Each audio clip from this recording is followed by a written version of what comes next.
Greetings, podcast listeners. Thank you so much for listening again. This episode, I sat with Seamus Kealy. And Seamus is the director at the Salzburger Kunstverein, which is the Salzburg Art Museum, I think is the best translation, he said. Seamus is originally from Ireland, but he's worked in many places around the world. He's worked on award-winning projects. He's obviously the museum director, but he's also an artist and a writer, and he's got some fantastic stories, and it was a privilege to sit with him. I have to say, I was not the person to go and see a building like this. I was not a person to go to an art gallery, but I left that building absolutely astonished at the amount of talent that's there. And I can only say that you guys should definitely go and check it out. It's totally free to enter, and you can just have a look around. There's also on the 18th of August, which is tomorrow, there's a sunset Kino night, which basically you just show up at sunset and watch two movies are going to be playing. So definitely go and check that out. But anyway, I hope that you enjoy the podcast with Seamus. All right. Seamus Kealy, thank you so much for the invitation to your lovely building. We had a bit of a spontaneous call today. Well, I messaged you. I said, hey, look, do you want to come on the podcast, to do this podcast where I interview people who've done or are doing fascinating things in Salzburg? And you're the director of the Salzburger Kunstverein, which in English is the... What's it in English? You know, that's the thing, is that you wouldn't have a proper English translation of Salzburger Kunstverein. It would be art association, but an art association in the English-speaking art world would be something very dull. Okay. A Kunstverein is particular to the German-speaking world, but we actually see some starting up in other parts of the world now. There's one in the Netherlands, there's one in Toronto, there's one in Mexico, but they're at their beginnings. But a Kunstverein is effectively a organization that can take the form of a gallery or a museum, and in our case, it's more of a museum. It's an organization that will present art that's happening now, right, and create conversations or discourse about it, maybe publish. In our case, we do all that. We have one of the oldest Kunstverein in Europe, and actually the space here, the Künstler House, which we are housed in, was built in 1885, and we show contemporary art exhibitions, we do screenings, we do lectures, we have several artist residencies. I started a curatorial residency as well recently, and we also have art prizes. So there's a lot, we publish. Yeah. But for the public, people don't know who we are or what we're up to. We're effectively a museum for contemporary art. Beautiful. Yeah.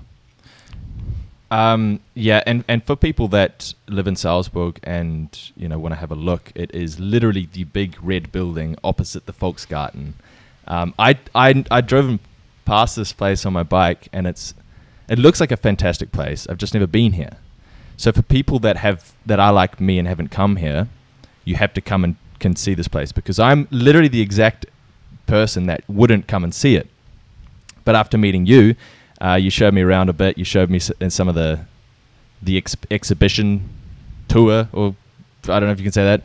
And I'm completely sold. The artwork is fantastic, and you have these little rooms, these dark rooms where you play, I want to say homemade movies, but they're the opposite of that. They're such high production, and they've been showed in some of the most amazing galleries on the planet.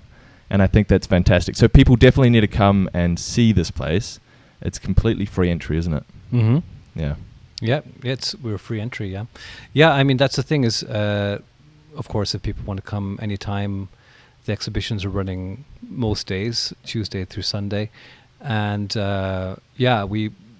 we have three main exhibition spaces. So there's the Great Hall, where we were in to see this work by Gabriel Brantes that you were just mentioning, who's American-born, but now lives in Portugal. And he is, as I mentioned to you, in the film world, he's already been awarded all over the world. He's won at Cannes, he's won in the Berlinale, in the Venice Film Festival. I mean, I can go on. In the art world, he's still kind of emerging because he makes films, but he also makes paintings. And I wanted to show a mix of both, you know, and he's giving you a tantalizing view into his mind, but also I think into the future. Yeah. You know, he touches upon ideas that we're thinking about or have been thinking about these last years, and frames them into little narratives. You know, I mean the film Artificial Humors, which we watched together, or part of it we watched together, is about a robot, Andy Kaufman, in the form of a football, who's in Brazil, who falls in love with an Aboriginal girl and gets reprogrammed to become a stand-up comedian. And, you know, the idea is just so ridiculous, but it's also not so far from an imaginable future. And of course, when you see it and how high quality the production is, how convincing the entirety of the experience is. It's like sitting in a cinema watching these films. Yeah. I mean, I fell in love with this work the moment I saw it. I knew I had to present it here in Salzburg. And it's one of those things that you got to see in order to appreciate, because, I mean, you know, if someone described this movie or this short film to me, I would probably have a less of a judgment, or I would be less inclined to watch it. But now that I've seen a part of it, now I'm going to come back and watch it 100%. It's about 50 minutes long, you said. So we only watched, 2-3 minutes of it. But it's, I'm super keen to come back and watch it. But so for you've thanks for giving a rundown of what you do here and everything. But for people like me, I'm a little bit more educated now because I've been looking at what's going on here this afternoon. But for people like me, how can you appreciate the artwork and the short films and everything here? Artwork is for some hard to appreciate because they're not educated, or you don't know what you're appreciating. So can you talk about that a little bit? Like, what makes art great? The first time I stood in front of a proper museum, as someone, I was of course in museums as a child, but the first time I stood in front of a proper museum as an art student, I was 19, in Montreal. And I thought, this building is not for me. I was studying art, I was studying painting, I was studying photography, but it was my immediate response. And, I was eventually brought in because I had to go into class, and I was seduced by the experience. And I'll never forget that initial experience I had. It's always for me been part of the ethos of what I do in running an institution. That first of all, often people's immediate response to the architecture of a building like a museum or here at the Kunsthaus is, well, that looks like it's for somebody else, And I know that, museums and institutions face this barrier all over the world. Many people will flock to museums as tourists. They'll go to the Guggenheim, they'll go to a Museum of Modern Art or whatever it might be in different cities. And they go in and out, but it may not really feel like it's theirs. It's more of a site to go and check out. Right. Where I believe that institutions like ourselves belong to the people, they're for everybody. And that doesn't mean that, you put on an exhibition of watercolor paintings that everyone says, oh, that looks nice. No, it's really, you produce the best exhibitions you can with the budget you can, work with the most interesting artists you genuinely believe in. Yeah. And, you say, everybody can come in and we can talk about this. You can take a look. If it's not for you, that's fine. No problem. Yeah. Go have a drink in the restaurant next door, or in the back of the building. So for me, that would be the first thing that I would say when I'm asked this question about, presenting contemporary art or what is contemporary art. One can make equivalences like, well, what's your taste in music? So the thing is, going in to see an art exhibition, it's not always going to be what you're expecting. It's not always going to be, something that you're immediately attracted to. But you might give some music a little bit more of a listen, or you might stay with an exhibition a little bit longer and see, okay, actually, this is something really quite different. And, I'm getting a glimpse at someone else's thinking, or I'm getting a glimpse at some ideas being developed in another part of the world, or someone is trying to communicate something to me with a sense of urgency or a sense of poetics, or whatever it might be. And, I think that one can be patient in this experience. And as a director of an institution, I feel very patient around sharing this experience, because, I had this experience myself, standing in front of the museum. I was like, this is not... It's not for me. It's not for me, this is something that eventually changed. Yeah. But because I'm like that too, and I'm even like that now, just to be perfectly honest with you. I think art has the sort of the connotation, when you say the word art, a lot of the majority of the population might think overpriced slaps of colors. Why does 3 stripes of orange sell for $1 million or whatever? How can you introduce the concept of, not talking about how can you appreciate 3 stripes of orange more, but how can one that isn't exactly appreciative for artwork in terms of painting and the videos downstairs, how can you introduce that to your life? Is it just simply to show up in a place like this and ask questions about the meaning for it, and then you grow sort of an appreciation? Or is there something that people like me can do to appreciate it more and learn more about it? I think it's different for everybody. Okay. If you like to read and you prefer to read history rather than literature, then this is the way you go about reading. And it could be that, your decision might be similar in the way that you want to experience art. One thing that's important to consider is that when you mention something like an abstract painting selling for millions of euro or dollars, what have you, which I know about, which to me is not so interesting, to be honest, because actually I have very little overlap with the commercial art world. So we can separate that immediately from, the experience of going into a public art space or into a museum. Not always. I don't want to belittle what's going on in the commercial art world. In fact, there are tremendous exhibitions and artists are being supported at this level too. But this is about the value. This is, what you're speaking about is about how the value of artwork is sometimes being stretched into these ridiculous, levels. Yeah. And we can set that aside. If you were to say, well, David Bowie was worth, 200 million pounds at the height of his career. But that's not what people think about when they think of David Bowie. They think about the genius of his music, and they think about the cross-dressing, radicality of his persona, and this. He was changing the world through his music, and so I would ask the people think, okay, maybe we can also look at works of art in a similar way too. You leave this whole thing of the market and value aside, which gets ridiculous sometimes, of course. But as I said to you earlier, if some work was to be sold downstairs, we don't have anything to do with that, and we have no profit in that. It's really, we are a sort of pure space for presenting art. So sure. We open the doors to people. We say, look, this is an interesting artist. Let us know if you agree. If you don't, that's fine.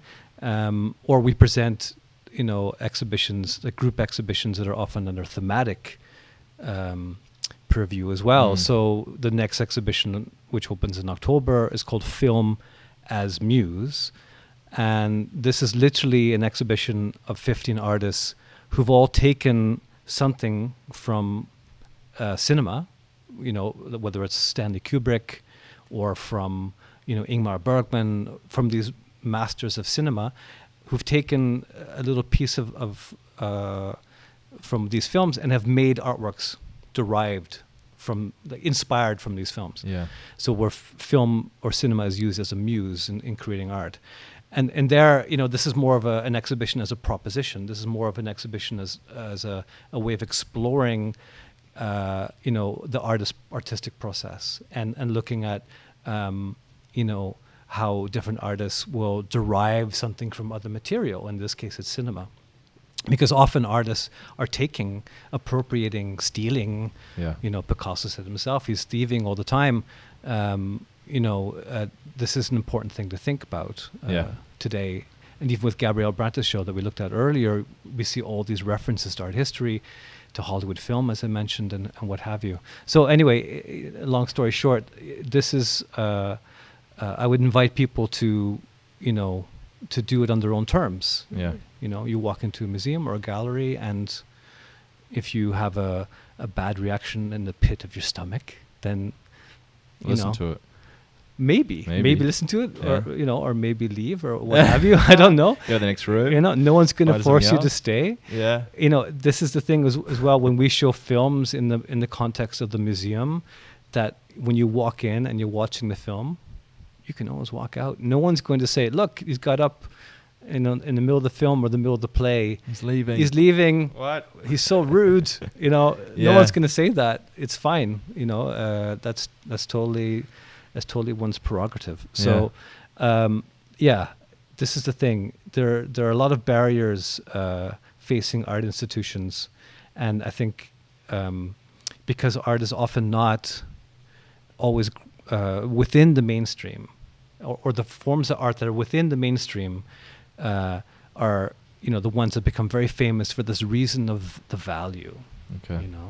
Or someone like Banksy who's gotten very far with his political graffiti, but often I think what's on the periphery, what's happening in studios, what's happening in museums and galleries, is not always able to come into the same view. Can you explain what's happening on Wednesday night? Because on Wednesday night, which is the 18th of August here That's in right. Salzburg, Yeah. you have... explain that. What's going on? Because everyone needs to come. That's why I'm pushing that. Well, Sunset Kino. Sunset Kino. Sunset Okay. Kino. Kino, of course, is German for cinema. It's the idea that when the sun sets, the films start. Okay. Sunset Kino. And this is Austria's only avant-garde outdoor cinema. So we're the only people doing this in the country. Which means, to be honest with you, that every now and then people walk out, which is fine. Yeah. We did show films that have been quite hard and challenging, but that's kind of the point.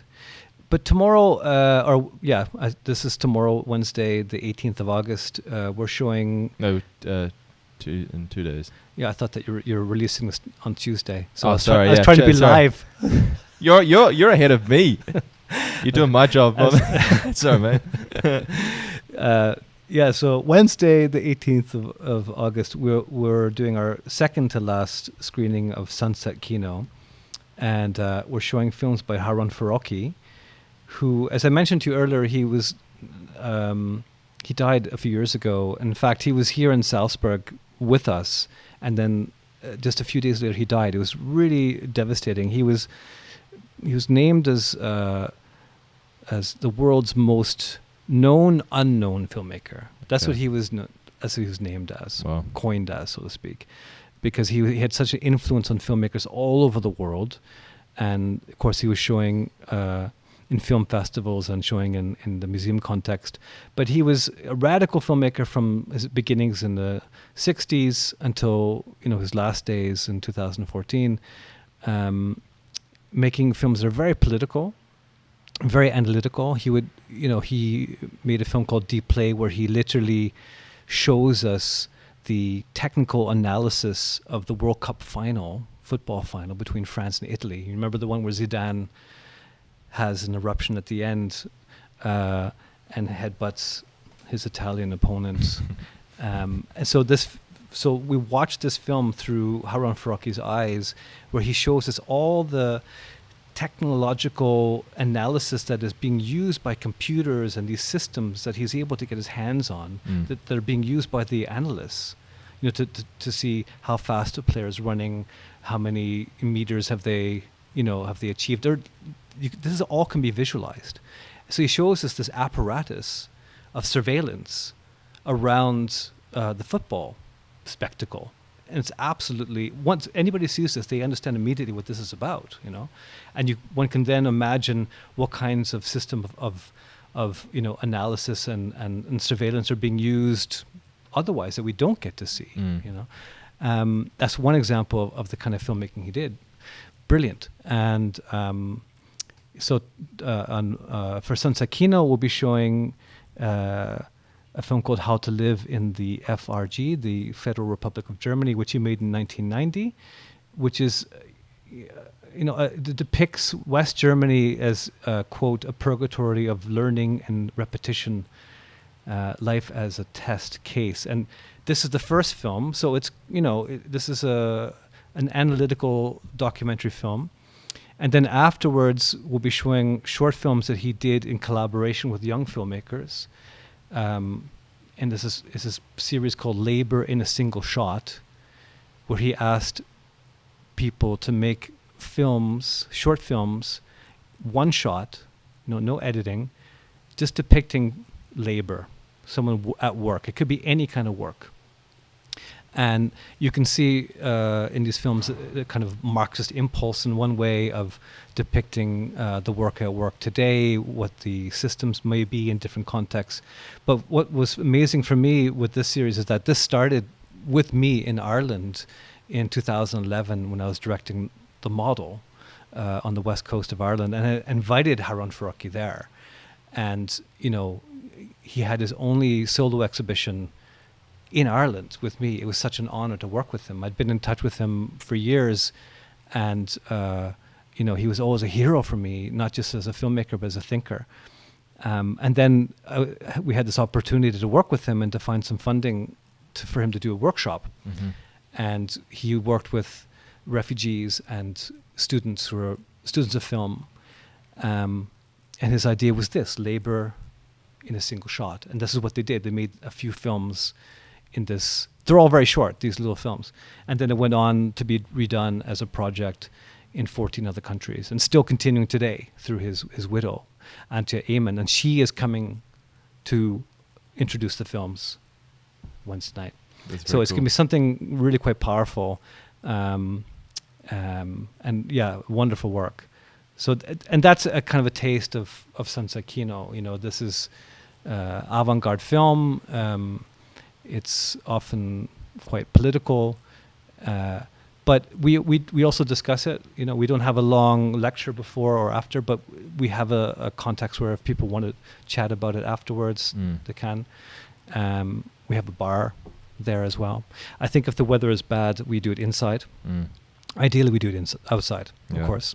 But I'm not sure about the weather. Yeah, I hope you can do it outside. Fingers crossed. Yeah. Alrighty, can I take this for a second? Yeah. So everybody, what time? Sunset on Wednesday, the 18th of August.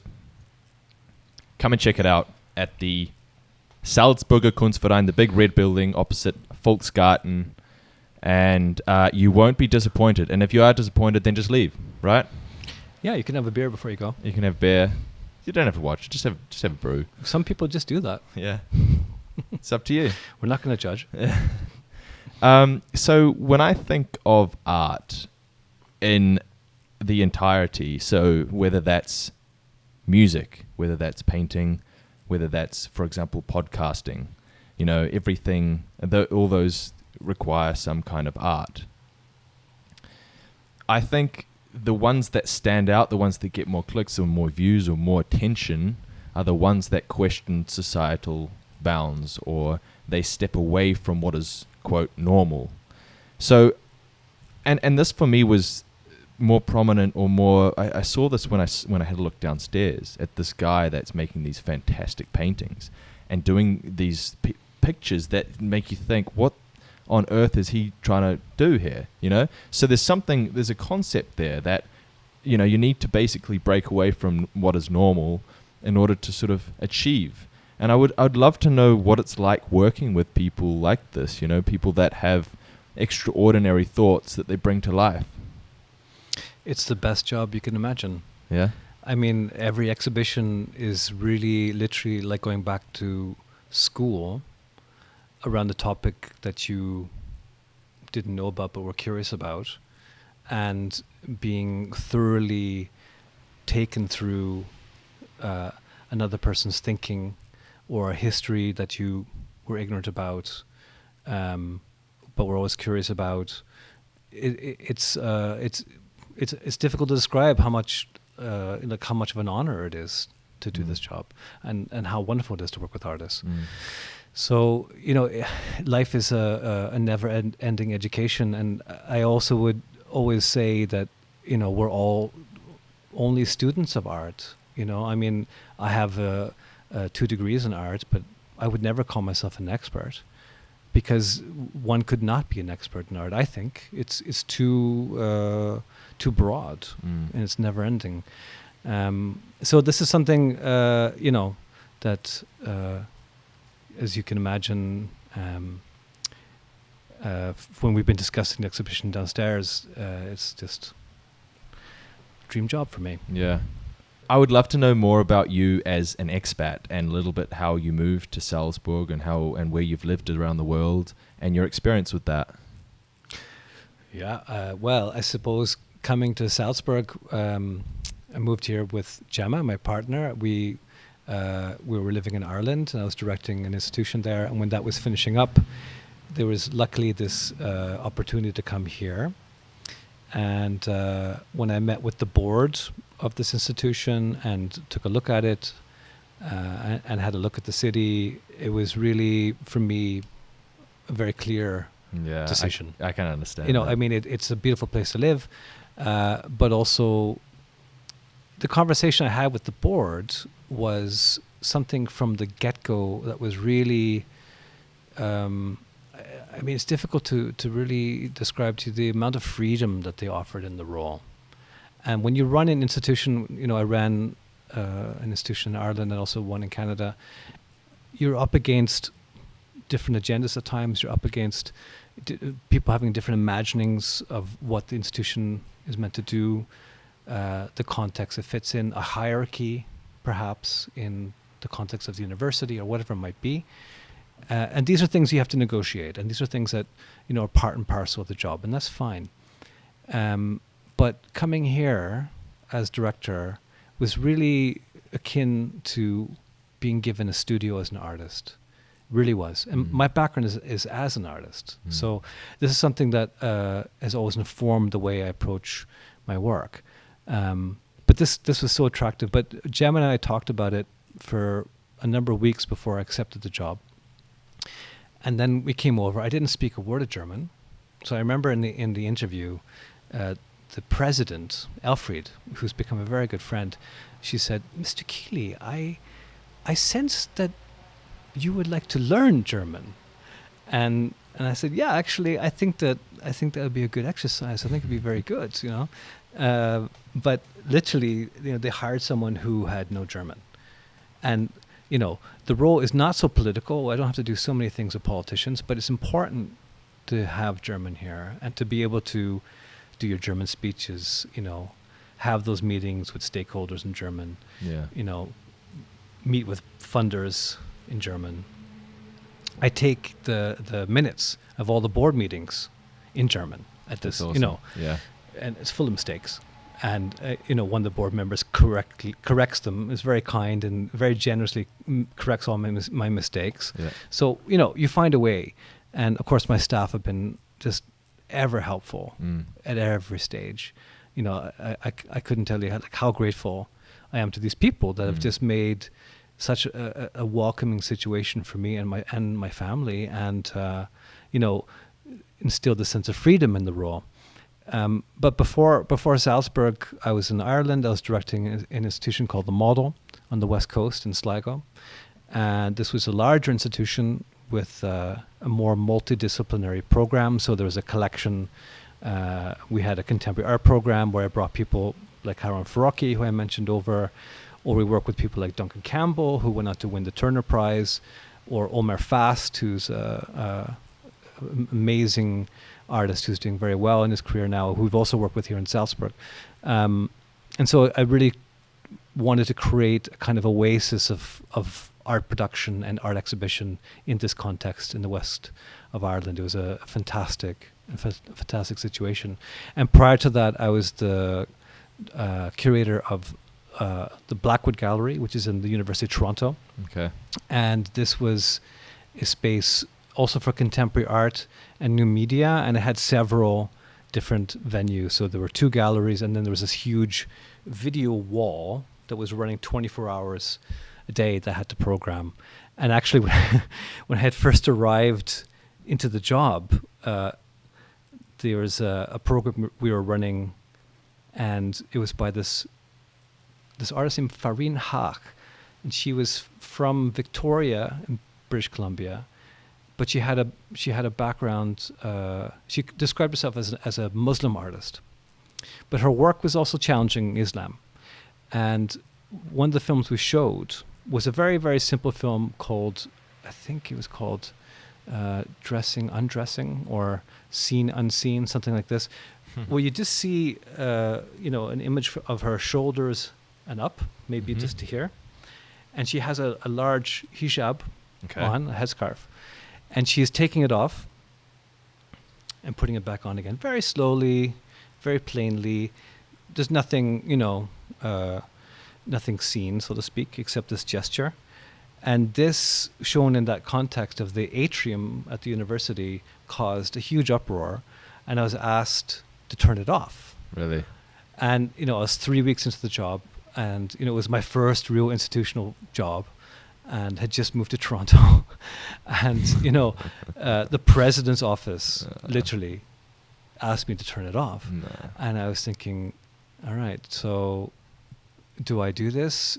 Do I risk my job and say, no, I'm going to stand up against censorship, and there's a misunderstanding here?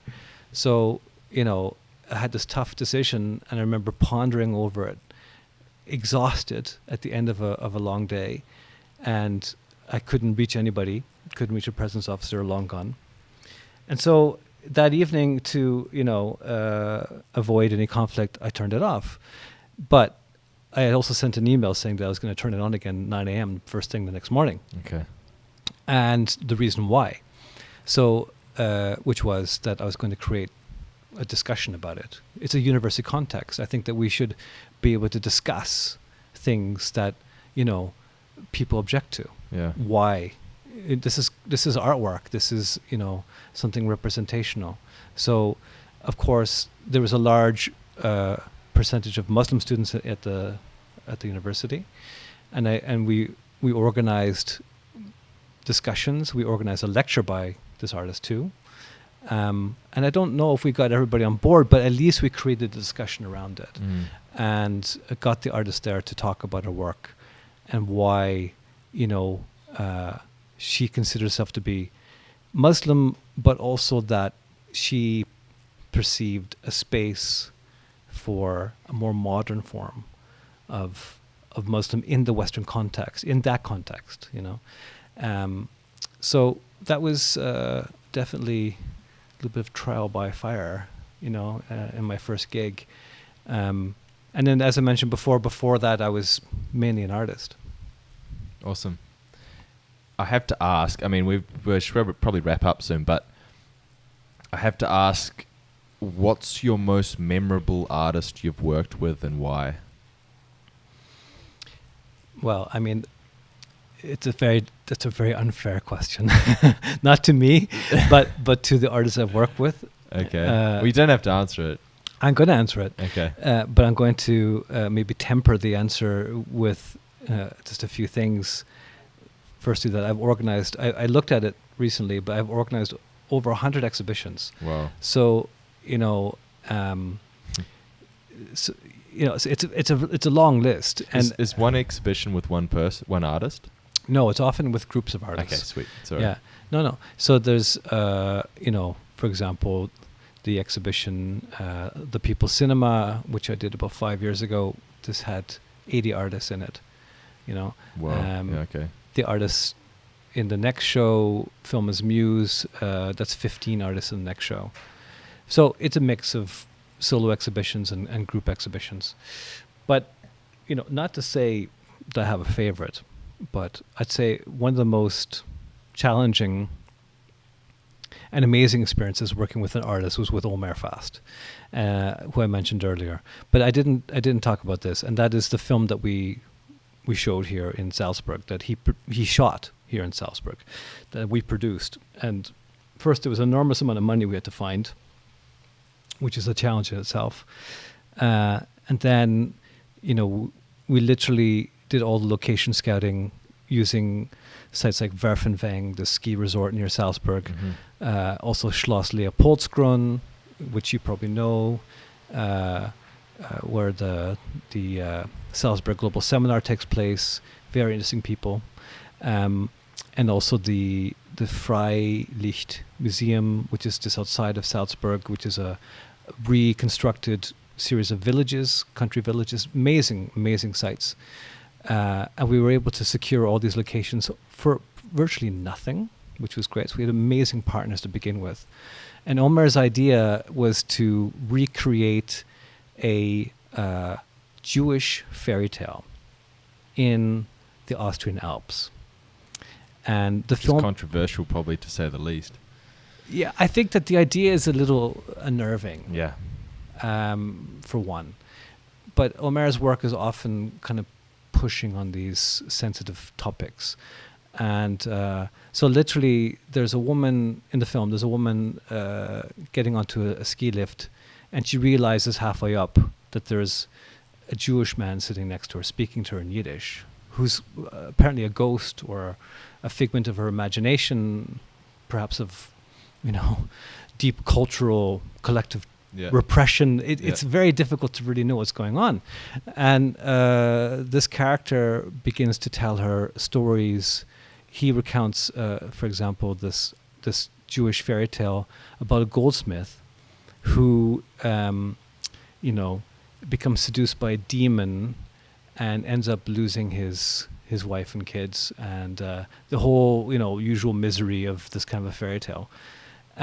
And then the film never really kind of resolved itself. I mean, there's this woman ends up at the end of the film kind of taking on the characteristics of this Jewish ghost.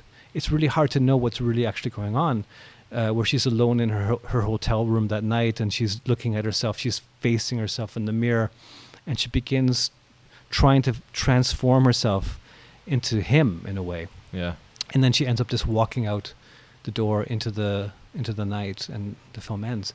And you know, and this was part of a number of works that we showed by Omer Fast. But to actually be involved in producing, you know, to be on set with him, to be there from the beginning, in finding the funding, in talking about the film, the ideas of the film. When he was writing it, he would send me the screenplay. So to be that involved in that level of production from start to finish, and then presenting it here and then touring it to other spaces, other museums in the world, I mean, this is one of the my top answer. Yeah, that's fantastic.